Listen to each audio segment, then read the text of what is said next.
देखिए, स्वामी प्रसाद मौर्य जो रामचरितमानस को लेकर काफी ज्यादा जो है मुखर रहे और अपनी बात पर अडिग रहे, इतने रहे कि अखिलेश यादव भी कहीं ना कहीं जो है उनका समर्थन करते नजर आए। कुछ बोला नहीं उन्होंने स्वामी प्रसाद मौर्य को। तो अभी फिलहाल जिस प्रकार से हमने देखा कि ओम प्रकाश राजभर के बयान पर स्वामी प्रसाद मौर्य काफी एक्टिव है। उन्होंने भी जो है ओम प्रकाश राजभर को कहा कि मुंगेरी लाल के जो है वो हसीन सपने देख रहे हैं। क्या कहेंगे आप? देखिए, आपने यूपी तक में बहुत बार ये बात कही है जो स्वामी प्रसाद मौर्य ने आज कही। मैंने हमेशा कहा कि राजभर को अब माफी नहीं मिलेगी कोई भी बयान देने पर। अभी तक क्या होता था कि राजभर को इग्नोर किया जाता था, लेकिन राजभर ने इस बार न्यूनतम लिमिट क्रॉस कर दी। जब आप किसी एक व्यक्ति पर बयान करते हैं वो आरोप आदमी बर्दाश्त कर सकता है, लेकिन जब आप पार्टी को टूटने की बात कह दें कि पार्टी के 80 विधायक टूट जाएंगे मेरे संपर्क में है, तो राजभर की भी उतनी शक्ति नहीं है। इसका मतलब है कि फिर वो क्या सत्तारूढ़ पार्टी के साथ मिलकर के बात कह रहे हैं, जैसा कि स्वामी प्रसाद मौर्य ने आज कही दिया कि फिर आप ये नकाब उतार दो कि तुम विपक्ष की तरफ हो, फिर ये डिक्लेयर करो कि तुम हो किसकी तरफ। अच्छा, बीजेपी क्या है कि राजभर जी शांत नहीं रह पाते। इनकी बड़ी समस्या ये है कि ये बोलते ज्यादा है। बोलने में कभी कभी राजभर जी जो है वो बोलने की वजह से है, लेकिन जो नहीं पा रहे हैं सत्ता में भागीदारी, वो भी बोलने की वजह से है। बीजेपी में आपको याद होगा फर्स्ट टर्म में रहते हुए बीजेपी को कितना असहज किया था, और इनको लग रहा था, चाहे राजभर जी हो चाहे स्वामी प्रसाद मौर्य हो, कि इनको लग रहा था कि अगर हम हट जाएंगे और समाजवादी पार्टी से मिल जाएंगे तो बीजेपी को उखाड़ फेंकेंगे। तो ये लोग बीजेपी को हरा तो पाए नहीं 22 में, तो इन दोनों की अब बार्गेनिंग शक्ति उस तरह की नहीं रह गई। और ये स्वामी प्रसाद मौर्य तो बीजेपी छोड़ के ही चले गए हराने के लिए, ये अलग अलग दल के रूप में थे, दोनों मिलकर बीजेपी को नहीं हरा पाए। अब भारतीय जनता पार्टी इनको कभी पुचकारती है और कभी बाहर रखती है। तो राजभर जी अपना बयान देते रहते हैं कि हम विपक्ष में हैं, और पूरी सुरक्षा का पूरा लाभ लेते हैं, और बीजेपी के साथ वेटिंग की व्यवस्था करते हैं कि बीजेपी जब चाहे चाहे तो एंटर कर जाए। अब बीजेपी इनको एंटर करवाना नहीं चाहती, क्योंकि बहुत लंबे समय से अगर एंटर करवा देंगे, ये बोलने की आदत इनकी तब भी बहुत ज्यादा है, कहो सत्ता में रहते हुए बीजेपी को असहज कर दे। तो ये एक पॉलिटिकल वॉर है, और 24 के पहले होगा भी। लेकिन ये जो राजभर ने इस बार समाजवादी पार्टी के टूटने की बात कह के उस लिमिट को क्रॉस कर दिया है जिस लिमिट के पहले तक लोग इनको इग्नोर करते थे। और मैं लगातार यूपी तक में कह रहा हूं कि अब राजभर ने जो बयान दिया है, इसका समाजवादी पार्टी ने तय कर लिया है कि इनकी बयानबाजियों को इग्नोर नहीं करेंगे। लगातार रिपल्सन आ रहा है। अखिलेश यादव ने बहुत हल्का सा रिपल्सन किया। मुझे लगता है कि कुछ जी जी अब वो आलोक जी बताइए। अखिलेश यादव ने बहुत हल्का सा रिपल्सन किया, और उसके बाद उनके चाचा ने बहुत तीव्र रिपल्सन किया। उसके बाद अब स्वामी प्रसाद मौर्य आ गए शिवपाल जी के बाद। तो सारे लोगों ने तय कर रखा है कि अखिलेश जी पोलाइट रहेंगे, लेकिन बाकी उनकी जो टीम है वो राजभर पर हमला करेगी। राजभर इकलौते, देखिए अब आप देखिए उत्तर प्रदेश की राजनीति का दुर्भाग्य, ये बहन जी के साथ सामाजिक न्याय में ये भी थे और वो भी थे, और देखो किस किस घाट का पानी पीते हुए आ गए। समाज का न्याय तो न कर पाए, ये लोग बहुत बड़े आदमी बन गए। तो ये है सामाजिक न्याय उत्तर प्रदेश की राजनीति में, भारतीय राजनीतिक व्यवस्था में, कि जी दलितों, पिछड़ों, वंचितों की बात करते हैं। और एक बात और जोड़ दो, ये कहते हैं कि मुसलमानों का 18% वोट मिला तो वो नेता होना चाहिए। इस हिसाब से तो जो नेतृत्व करे इस देश में, जिस जिस जात की सबसे ज्यादा जनसंख्या हो, ये लोकतंत्र की मूल भावना के विपरीत है।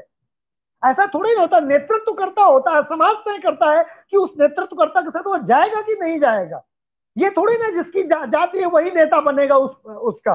ये कहाँ लोकतंत्र की भावना के समर्थन में, ये गलत बयानबाजी करते हैं और गुमराह करते हैं। तो ये अपनी पार्टी भी सामंती चरित्र से चलाते हैं और देश को भी सामंती चरित्र से चलाना चाहते हैं। तो जो भी ये क्षेत्रीय दल है, ये देश को अराजकता की तरफ और राष्ट्रवाद की तरफ ले जाते हैं और राष्ट्रीय चरित्र से दूर ले जाते हैं, चाहे राजभर जी हो चाहे वो स्वामी प्रसाद मौर्य जैसे नेता हो। जी गौरव जी। हालांकि जिस तरह से अनुपम सर अभी आपने सुना। देखिए, ऐसा है कि जिंदगी में कुछ निर्णय लेते हैं हम और सोचते हैं कि बहुत अच्छे होंगे, लेकिन वो गलत हो जाते हैं तो गलत निर्णय भी बर्दाश्त करने पड़ते हैं। तो समाजवादी पार्टी का ये निर्णय संभवतः उन ब्लंडर्स में से एक है जो सोच के तो बहुत अच्छा लिया गया था। जैसे कभी कभी नई कार लॉन्च होती है तो तो बहुत बढ़िया, सब बढ़िया है, और लिया पता चला उसका इंजन खराब निकल गया। तो स्वामी प्रसाद मौर्य ऐसे ही हैं, तो देखने में ऊपर से तो बड़े आकर्षक लग रहे थे कि भाई जहां जाते सरकार बना देते हैं। उस बार बीजेपी के साथ गए थे तो सरकार बन गई थी, इनको लगा यार हमारे साथ आ जाएंगे तो सरकार बन जाएगी। वो बन तो पाई नहीं। तो ये ओवर एस्टिमेटेड लीडर है स्वामी प्रसाद मौर्य से, इनको लगता है इनकी वजह सब है। बहन जी के पास रहे तो बहन जी की सरकार बन गई, भाजपा के साथ गए तो भाजपा की सरकार बन गई, बाय द वे ऐसा हुआ क्यों बन गई। लेकिन ये वजह नहीं थे। शरद पवार जी महाराष्ट्र में ओवर एस्टिमेटेड नेता हैं, स्वामी प्रसाद मौर्य यूपी के ओवर एस्टिमेट, इनको ज्यादा वैल्यू मिल गई उत्तर प्रदेश की राजनीति में, महाराष्ट्र की राजनीति में। ये इतने शक्तिशाली नेता ना कभी थे ना है, ये बयान वीर लोग हैं। लेकिन मैं अनुपम जी के लिए कहूंगा कि राजभर जी को जो सलाह दी है उन्होंने सुन ली होगी, और देखिएगा यूपी तक की बयान वो बहुत सुनते हैं। अभी जो अनुपम जी ने उनको राजभर जी को बताया है, यही बात कल परसों तक वापस आ जाएगी। मैंने 2-3 बार ऐसा सुना है कि अनुपम जी ने कुछ कहा है और वो राजभर जी ने वही उठा के अपना, तो यूपी तक की सलाह बहुत जल्दी राजभर जी मानते हैं। अब आते हैं स्वामी स्वामी प्रसाद मौर्य के लिए। वो आलोक एक आलोक भाई, ये सब जुबानी जमा करके मुझे क्यों लपेट रहे हो भाई? अरे नहीं मुझे भैया, क्यों सही बता रहे हो। कभी कभी ये लोग सलाह बहुत सीरियस मान लेते हैं। तो स्वामी प्रसाद मौर्य के लिए मैं यही कहूंगा कि कम से कम वो सुसाइडल अटैक मैनर है। जिस पार्टी में अब उनको सम्मान दिया, राष्ट्रीय महासचिव बनाया है, उसके लिए काम करें ज्यादा ठीक है। और बाकी जिस तरह से वो हिंदू धर्म पर हमला करते हैं, उसका खामियाजा तो वो पार्टी उठा ही रही है और आगे भी उठाएगी। अनुपम जी की बात से मैं बिल्कुल सहमत हूँ।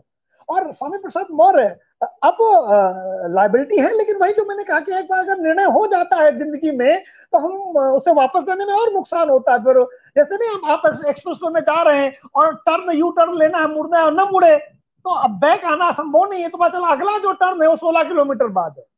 तो अभी स्वामी प्रसाद मौर्य का अगला टर्न नहीं आया, वो 6 साल तक तो स्थिर हो गए हैं राजनीति में उत्तर प्रदेश की। उसके बाद देखेंगे समाजवादी पार्टी क्या करती है। लेकिन फिर भी हमें लगता है कि स्वामी प्रसाद मौर्य राजभर के साथ बोल करके या बयानबाजी करके शायद अपने उन पुराने बयानों से करनी काटना चाहते हैं, या अपने नेतृत्व को खुश करने की कोशिश कर रहे हैं। जी, तो मुझे लगता है कि शायद वो अपने नेतृत्व को खुश करने की कोशिश कर रहे हैं कि अब राजभर जी में कुछ बोल दें तो अखिलेश भैया शायद खुश हो जाएं, क्योंकि अंदर से समाजवादी पार्टी असहज है। शीर्ष नेतृत्व संभवतः इनसे नाराज है और वो नहीं चाहता कि ऐसे मैटर पे बात करें। देखिए, समाजवादी पार्टी का एमवाई बड़ा स्ट्रांग वोट है, लेकिन जो यादव है वो हिंदू भी तो है। तो वो जब आप हिंदू धर्म पर हमला करते हैं तो फिर, और अखिलेश जी को चुप रहते हैं, तो यादव वर्ग भी नाराज होता है, उसके धर्म पर हमला होता है। लॉर्ड कृष्ण पर आप हमला करते हैं, भगवान पर हमला करते हैं, और वो हमला फिर एक हिंदू को बर्दाश्त नहीं होता। इससे फिर क्या होता है कि विधानसभा में भले यादवों को ज्यादा वोट मिल जाए, लेकिन लोकसभा में तो और बड़ा नुकसान कराएंगे, क्योंकि लोकसभा में यादवों को लगता है अखिलेश भैया उतने बड़े खिलाड़ी है नहीं, मुख्यमंत्री तो बनना नहीं है। तो उस चक्कर में बीजेपी उनकी पहली पसंद हो जाती है, या बीजेपी उनकी सेकंड बड़ी पसंद हो जाती है। इसलिए स्वामी प्रसाद मौर्य शायद इस समय उत्तर प्रदेश के शीर्ष नेतृत्व को खुश करना चाहते हैं। जी, बहुत बहुत शुक्रिया आलोक।